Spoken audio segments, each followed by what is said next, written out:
बेटा 3 साल बाद विदेश से पैसा कमाकर लौटा तो देखा बूढ़ी माँ टूटी फूटी झोपड़ी के बाहर चारपाई पर बीमार पड़ी है।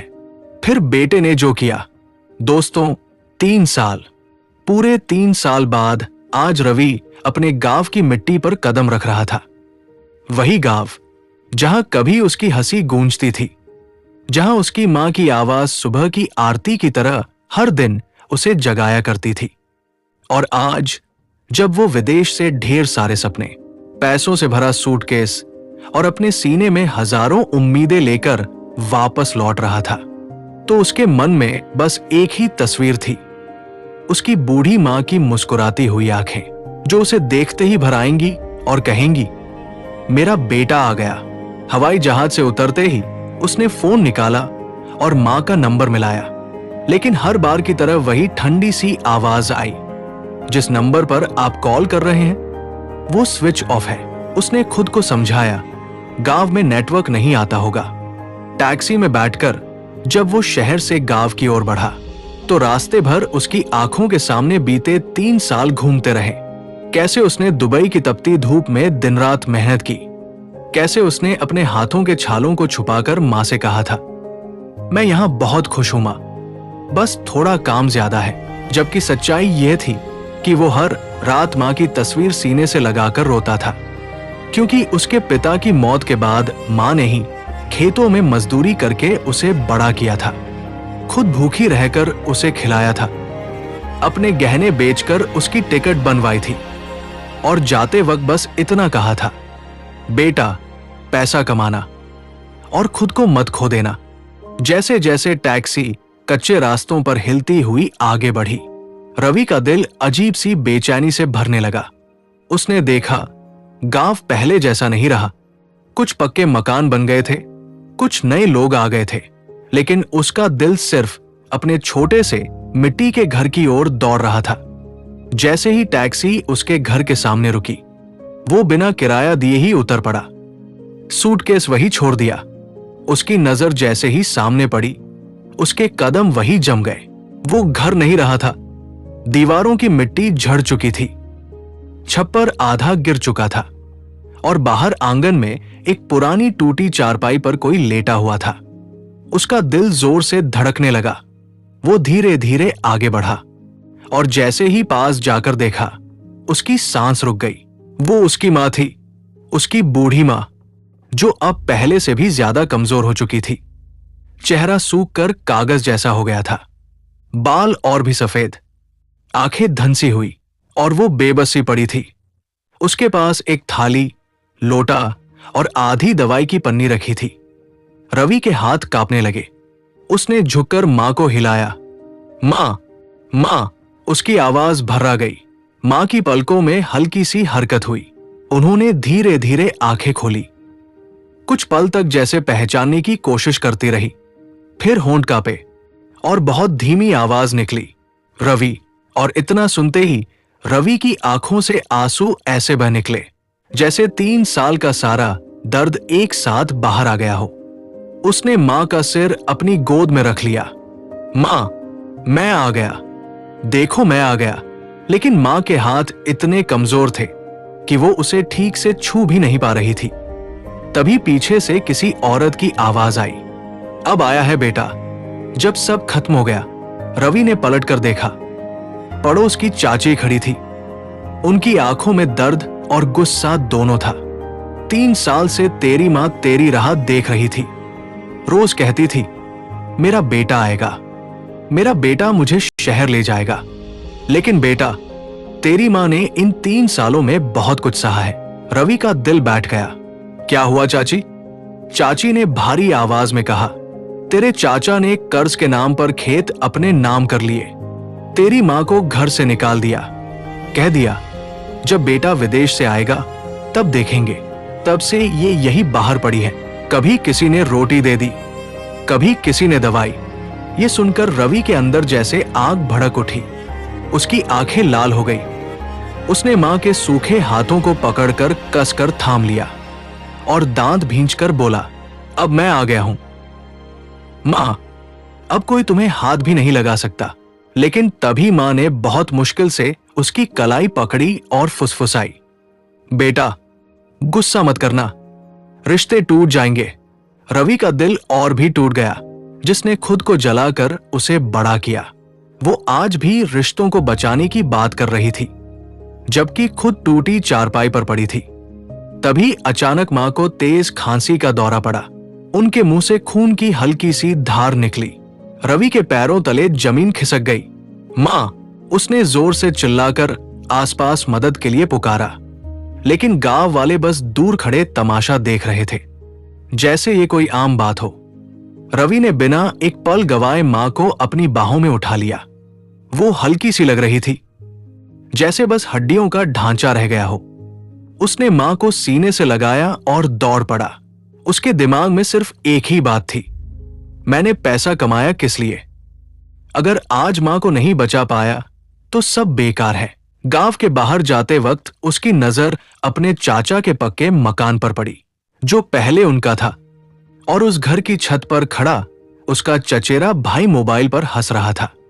रवि की मुट्ठियां भींच गई, आंखों में खून उतर आया, लेकिन मां की सांसें उसके सीने पर टूटती महसूस हो रही थी। और तभी अचानक मां ने उसकी शर्ट पकड़कर बहुत धीमी आवाज में कहा, बेटा मुझे शहर नहीं, मंदिर ले चल।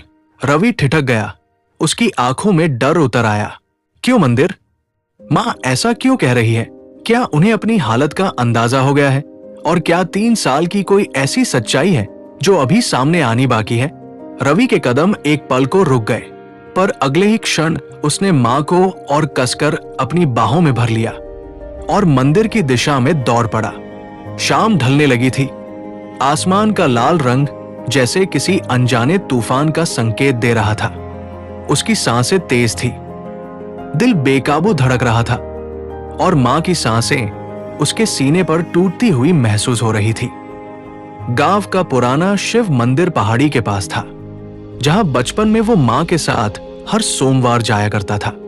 वही जहां मां ने कभी भगवान से हाथ जोड़कर कहा था, मेरे बेटे की किस्मत चमका देना। और आज वही बेटा मां को गोद में उठाए उसी मंदिर की सीढ़ियां चढ़ रहा था। मंदिर के बाहर की घंटियां हवा में हल्की हल्की बज रही थी। भीतर से शंख की आवाज आ रही थी, जैसे समय खुद ठहर गया हो।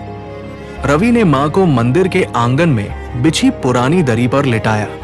पंडित जी ने जैसे ही ये दृश्य देखा, वो दौड़ते हुए आए।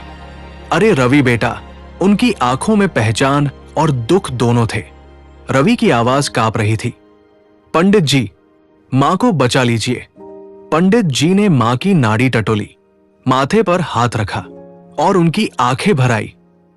मां ने बहुत मुश्किल से आंखें खोली और शंख की आवाज की ओर देखा। उनके होठों पर हल्की सी मुस्कान आई, जैसे कोई अधूरी इच्छा पूरी हो गई हो। फिर उन्होंने रवि की ओर देखा और बहुत धीमे स्वर में बोली, बेटा तूने बहुत मेहनत की होगी, मुझे पता है। रवि रोते हुए बोला, मां बस चुप रहो, मैं तुम्हें शहर ले जाऊंगा, बड़े अस्पताल में इलाज कराऊंगा। लेकिन मां ने सिर हिला दिया, बेटा अब नहीं, मैं थक गई हूं। यह सुनते ही रवि का दिल जैसे चकनाचूर हो गया। उसने मां का हाथ अपने गाल से लगा लिया। ऐसा मत कहो मां, मैं आ गया हूं, अब सब ठीक हो जाएगा। तभी मां की आंखों से आंसू निकल पड़े। 3 साल से तेरी राह देख रही थी। हर दिन मंदिर आकर भगवान से कहती थी, मेरा बेटा आएगा, मुझे अपने साथ ले जाएगा। रवि का सीना अपराध बोध से भर गया। वो फूट फूट कर रोते हुए बोला, मां मैंने हर महीने पैसे भेजे थे, तुमने मुझे कभी नहीं बताया कि तुम इतनी बीमार हो। पंडित जी ने भारी आवाज में कहा, बेटा तेरी मां ने कभी शिकायत नहीं की। जो पैसे आते थे तेरे चाचा कहते थे कि कर्ज चुकाने में लग रहे हैं, और तेरी मां चुप रहती थी, कहती थी मेरा बेटा मेहनत कर रहा है, उसे परेशान मत करो। ये सुनते ही रवि के भीतर जैसे ज्वालामुखी फूट पड़ा। उसकी आंखों में आग भर आई, लेकिन उसने खुद को संभाल लिया। पंडित जी ने सिर झुका लिया। मंदिर में सन्नाटा छा गया। सिर्फ मां की टूटी हुई सांसों की आवाज गूंज रही थी। तभी मां ने कांपते हाथ से अपने तकिए के नीचे रखा एक छोटा सा पुराना कपड़ा निकाला। ये खेत की जमीन के असली कागज है। मैंने इन्हें अपने तकिए में छुपा कर रखा था। मुझे पता था एक दिन तू आएगा। रवि हैरान रह गया।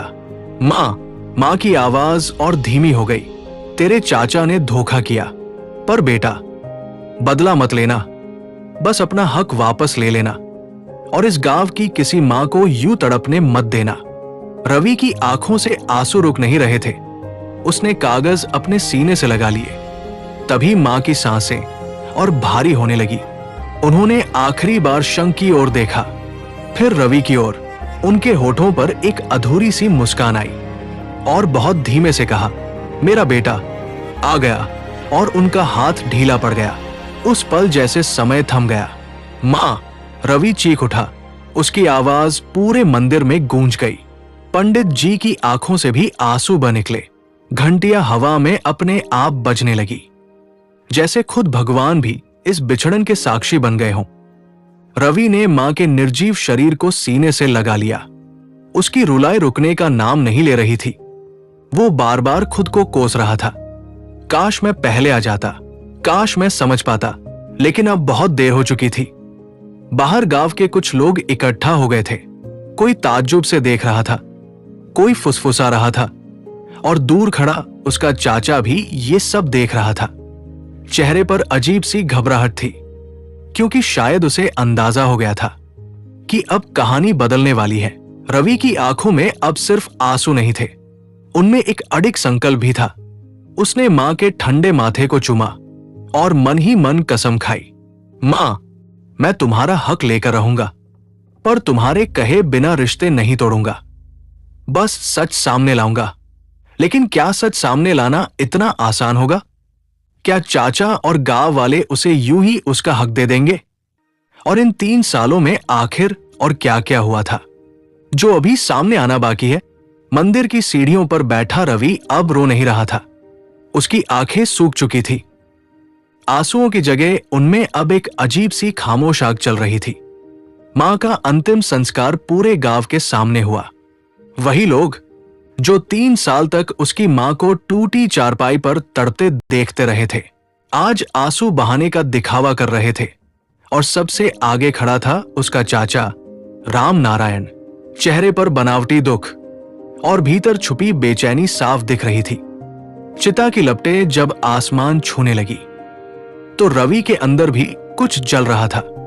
उसे हर वो रात याद आ रही थी जब उसने विदेश की ऊंची इमारतों के बीच खड़े होकर मां से वीडियो कॉल पर कहा था, बस मां, थोड़ा और समय, फिर तुम्हें अपने साथ ले जाऊंगा।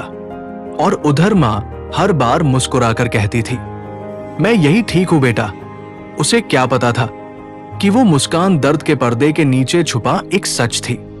अंतिम संस्कार के बाद जब लोग धीरे धीरे जाने लगे तो चाचा उसके पास आए।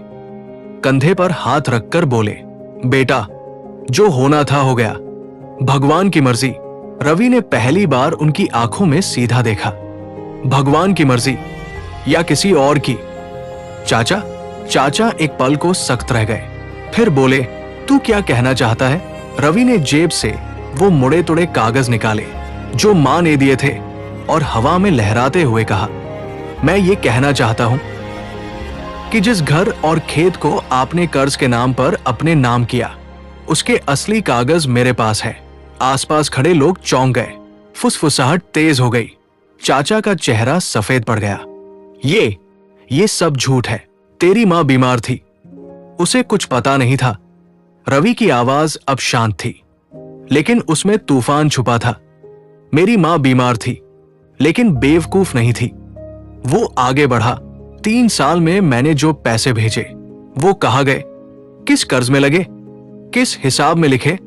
चाचा ने गुस्से में कहा, मैंने तेरे बाप का कर्ज चुकाया है।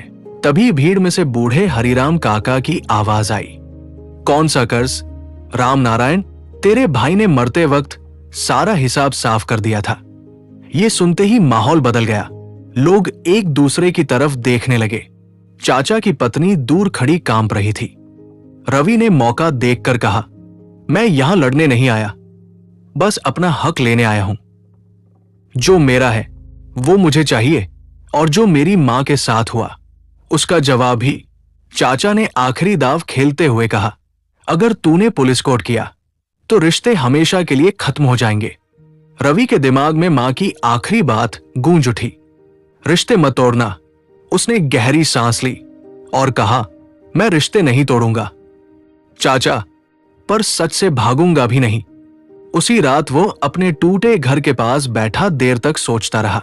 चांदनी छप्पर के टूटे हिस्सों से भीतर गिर रही थी। उसे मां की खांसी, उनकी धीमी आवाज, उनकी आंखों का इंतजार सब सुनाई दे रहा था। तभी अचानक उसके फोन पर एक अनजान नंबर से कॉल आया। उसने उठाया तो उधर से भारी आवाज आई, अगर अपने भले की सोचता है तो कागज लेकर कल सुबह पंचायत में मत आना। कॉल कट गया।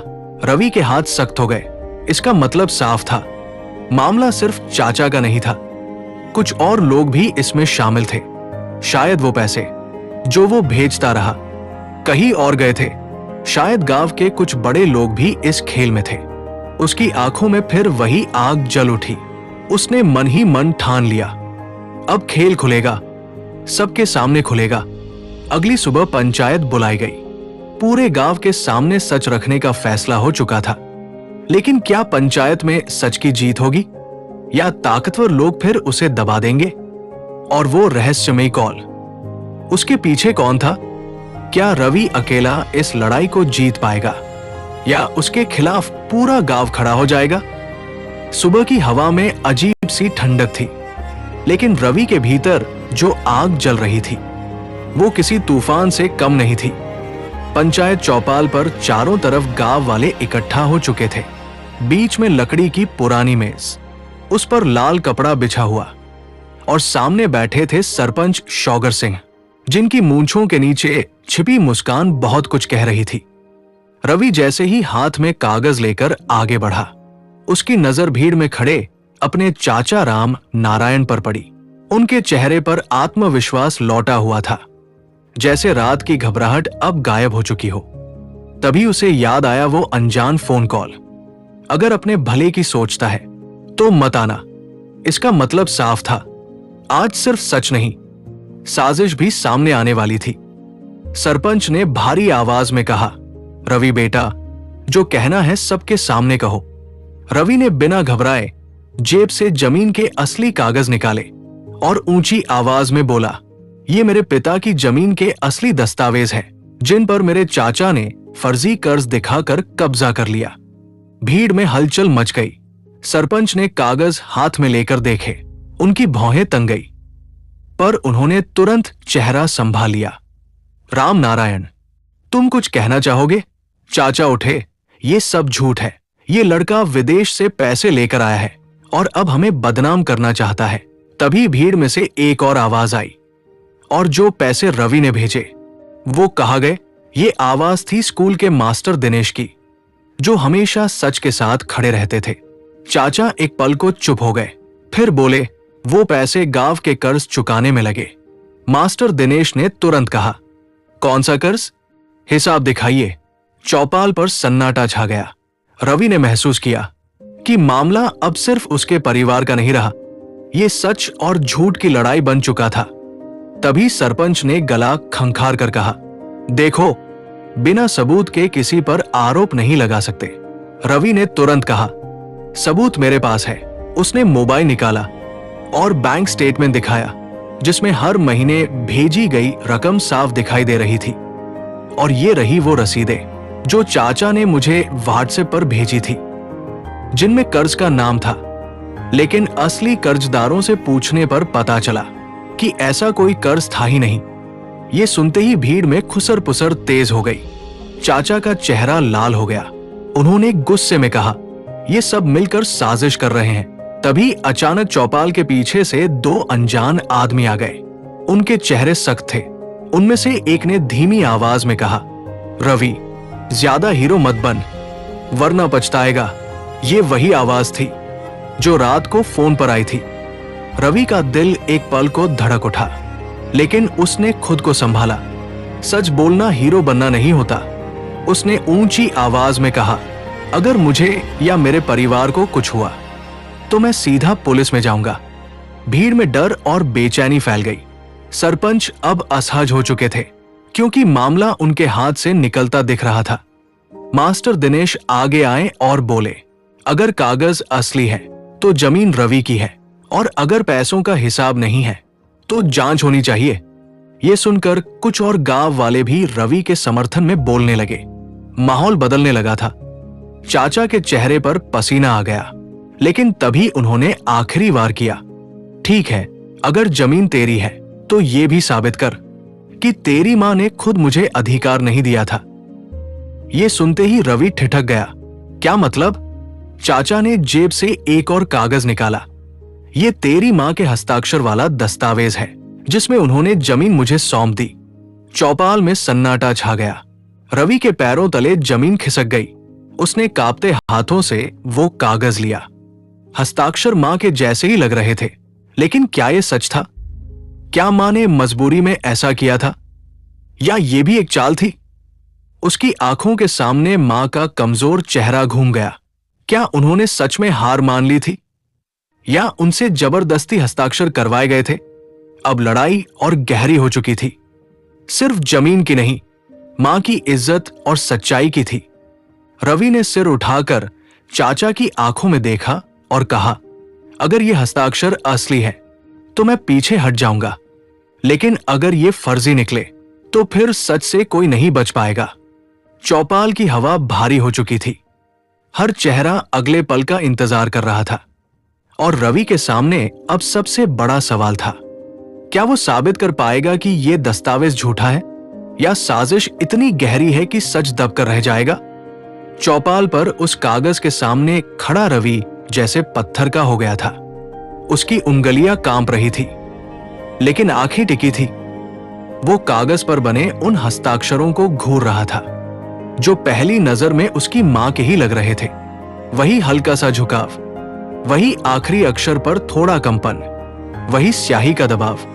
पर दिल कह रहा था कुछ गड़बड़ है, क्योंकि उसकी मां आखिरी दिनों में इतनी बीमार थी कि अपना नाम ठीक से लिख भी नहीं पाती थी।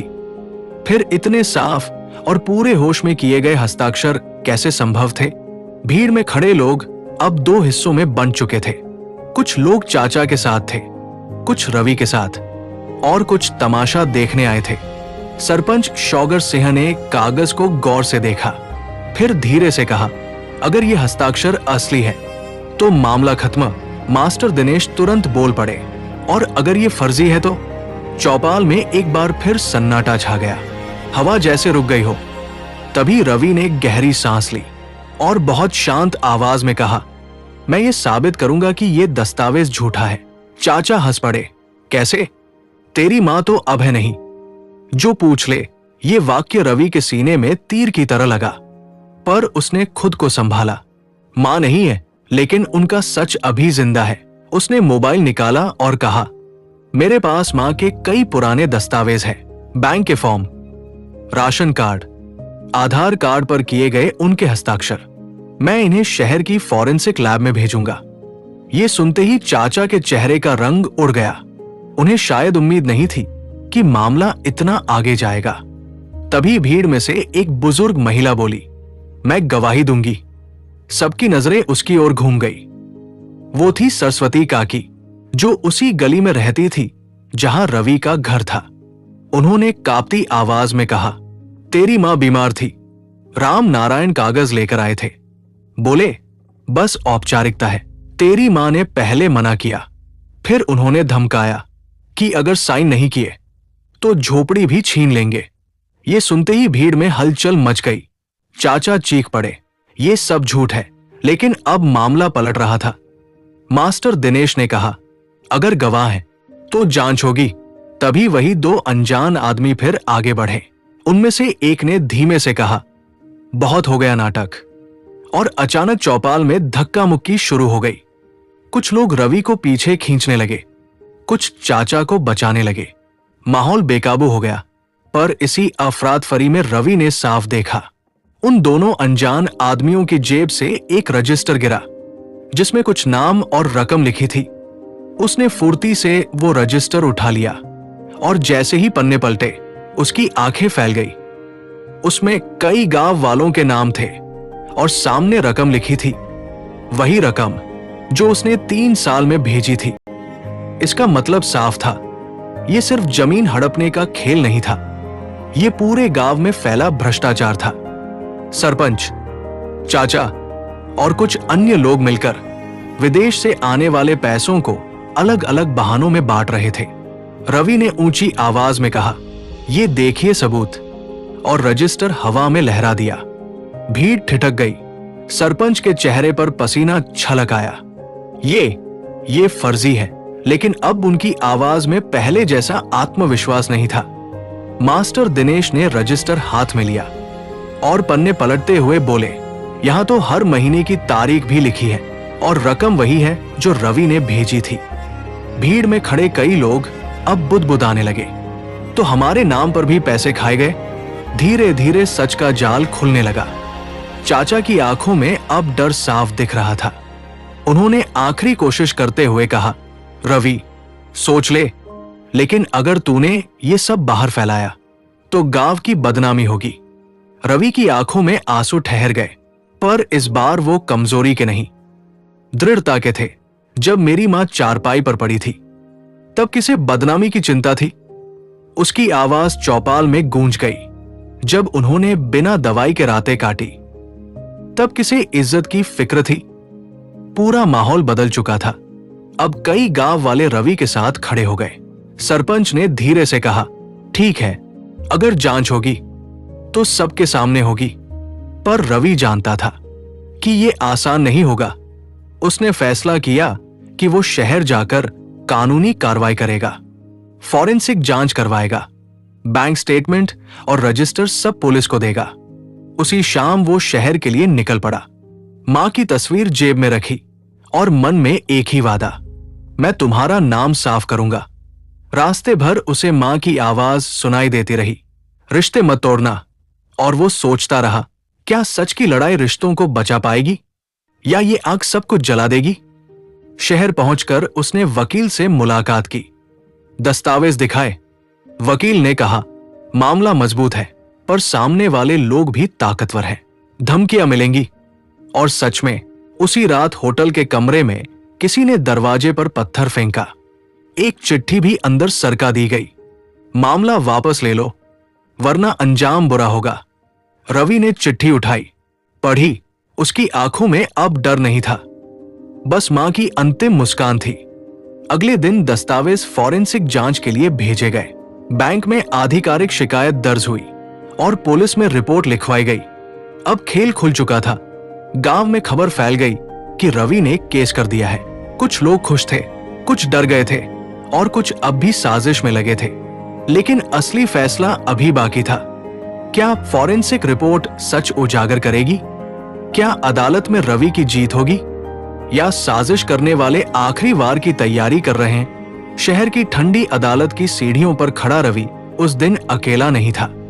उसके साथ उसकी मां की यादें थी, उनकी वो अंतिम मुस्कान थी, उनका कांपता हुआ हाथ था जिसने उसे कागज थमाए थे, और वो वादा था जो उसने उनकी चिता के सामने किया था। फॉरेंसिक रिपोर्ट आने में पूरे 15 दिन लगे। ये 15 दिन उसके जीवन के सबसे लंबे दिन थे। हर रात होटल के कमरे में कोई न कोई धमकी भरा कॉल आता। कभी कोई कहता, "केस वापस ले ले।" कभी कोई कहता, "गांव में तेरी इज्जत नहीं बचेगी।" लेकिन अब वो डर के उस पार जा चुका था, जहां इंसान खोने के बाद खोने को कुछ बचता ही नहीं। आखिर वो दिन आया जब रिपोर्ट अदालत में पेश हुई। जज ने फाइल खोली, कुछ पल तक पन्ने पलटते रहे और फिर उन्होंने चश्मा नीचे करते हुए कहा, "हस्ताक्षर फर्जी है, इन पर दबाव में या नकल करके साइन किए गए हैं।" ये सुनते ही अदालत में सन्नाटा छा गया। चाचा राम नारायण की आंखें फैल गई। सरपंच शौगर सिंह का चेहरा पीला पड़ गया और रवि की आंखों से आंसू चुपचाप निकल पड़े। ये जीत सिर्फ जमीन की नहीं थी, ये उसकी मां की सच्चाई की जीत थी। अदालत ने आदेश दिया कि जमीन तुरंत रवि के नाम की जाए और 3 साल में भेजी गई रकम की जांच हो। बैंक रिकॉर्ड, रजिस्टर और गवाहों के बयान, सबने मिलकर वो सच्चाई खोल दी जिसे छुपाने के लिए इतने झूठ गढ़े गए थे। धीरे धीरे पूरा खेल सामने आ गया। सरपंच, चाचा और 2 बाहरी दलाल मिलकर विदेश गए युवाओं के पैसों का हिस्सा बांटते थे। कर्ज का झूठा बहाना बनाकर रकम हड़प लेते थे और गांव वालों को डराकर चुप कराते थे। अदालत ने सबके खिलाफ धोखाधड़ी और जालसाजी का केस चलाने का आदेश दिया। चाचा की आंखों में उस दिन पहली बार पछतावा दिखा। उन्होंने रवि की ओर देखा, जैसे कुछ कहना चाहते हो, पर शब्द नहीं निकले। रवि ने बस इतना कहा, अगर आपने मां को तकलीफ न दी होती तो शायद मैं आज भी आपका बेटा बनकर खड़ा होता, दुश्मन बनकर नहीं। यह सुनकर चाचा की नजरें झुक गई। फैसला होने के बाद जब रवि गांव लौटा तो वही चौपाल आज अलग थी। लोग उसके स्वागत में खड़े थे, कुछ शर्मिंदा थे, कुछ गर्व महसूस कर रहे थे। मास्टर दिनेश आगे आए और बोले, तूने सिर्फ अपनी मां का नहीं, पूरे गांव का सर ऊंचा किया है। रवि ने आसमान की ओर देखा, जैसे मां से कह रहा हो, मैंने वादा निभाया। उसने सबसे पहले अपनी मां की टूटी चारपाई हटवाई और उसी जगह एक छोटा सा पक्का कमरा बनवाया, जहां अब एक तख्ती लगी, मां शांति देवी स्मृति कक्ष। वहां गांव की बीमार और बेसहारा औरतों के लिए दवाई और आराम की व्यवस्था की गई। उसने अपने खेत वापस लिए और बदले की आग में जलने के बजाय उसने फैसला किया कि खेत का एक हिस्सा गांव के गरीब बच्चों की पढ़ाई के लिए दान करेगा। उसने शहर के डॉक्टरों से बात की और महीने में एक बार मुफ्त चेकअप कैंप लगवाने की व्यवस्था की। धीरे धीरे गांव बदलने लगा। लोग अब डर के बजाय सवाल पूछने लगे। सरपंच पद से हटाए गए, नए चुनाव हुए और इस बार गांव ने ईमानदारी को चुना। एक शाम जब रवि मां की तस्वीर के सामने दीपक जला रहा था, उसे लगा जैसे हवा में उनकी खुशबू फैल गई हो, जैसे वो कह रही हो, मेरा बेटा सच में बड़ा हो गया। उसकी आंखों में फिर नमी आ गई, पर इस बार दर्द की नहीं, संतोष की। उसने तस्वीर के सामने बैठकर धीरे से कहा, मां, मैंने बदला नहीं लिया, बस हक लिया। और तभी मंदिर की घंटी दूर कहीं बज उठी। वही मंदिर जहां मां ने आखिरी सांस ली थी। अब वो जगह उसके लिए दर्द नहीं, प्रेरणा बन चुकी थी। लेकिन कहानी यही खत्म नहीं हुई। कुछ महीनों बाद जेल से खबर आई कि चाचा की तबीयत खराब है। उन्होंने रवि को बुलाया है। गांव वाले कह रहे थे, मत जा, पर मां की सीख फिर उसके कानों में गूंजी, रिश्ते मत तोड़ना। वो जेल पहुंचा। चाचा कमजोर हो चुके थे, आंखों में आंसू थे। मुझे माफ कर दे रवि, लालच ने अंधा कर दिया था। रवि कुछ पल चुप रहा, फिर बोला, मैंने आपको सजा नहीं दी चाचा, वो आपके कर्मों ने दी है। चाचा रो पड़े, तेरी मां अच्छी थी, मैंने उसके साथ गलत किया। ये सुनकर रवि का दिल फिर भर आया। उसने धीरे से कहा, अगर सच में पछतावा है तो बाहर आकर गांव के बच्चों को पढ़ाना, उन्हें सिखाना कि लालच का अंजाम क्या होता है। जेल से निकलते वक्त रवि के मन में कोई बोझ नहीं था। उसने बदले की जगह बदलाव चुना था और यही उसकी सबसे बड़ी जीत थी। कुछ सालों में गांव का नाम बदल गया। लोग उसे मां वाला गांव कहने लगे, जहां कोई बूढ़ी मां अब अकेली चारपाई पर नहीं पड़ी रहती, जहां हर बेटा बेटी समझते हैं कि पैसा कमाना जरूरी है, पर अपनों की कीमत पर नहीं। और हर बार जब कोई परदेश जाने वाला युवक रवि से मिलने आता, वो बस इतना कहता, पैसा भेजने से पहले मां की आवाज सुन लेना, कहीं ऐसा न हो कि लौटने पर सिर्फ यादें बचे। रात को जब वो अपने पक्के घर की छत पर खड़ा आसमान देखता, उसे लगता जैसे एक तारा थोड़ा ज्यादा चमक रहा है। वो मुस्कुराता और धीरे से कहता, मां, मैं आ गया हूं, इस बार हमेशा के लिए। और हवा में कहीं से वही सुकून भरी फुसफुसाहट गूंजती, मेरा बेटा सच में आ गया।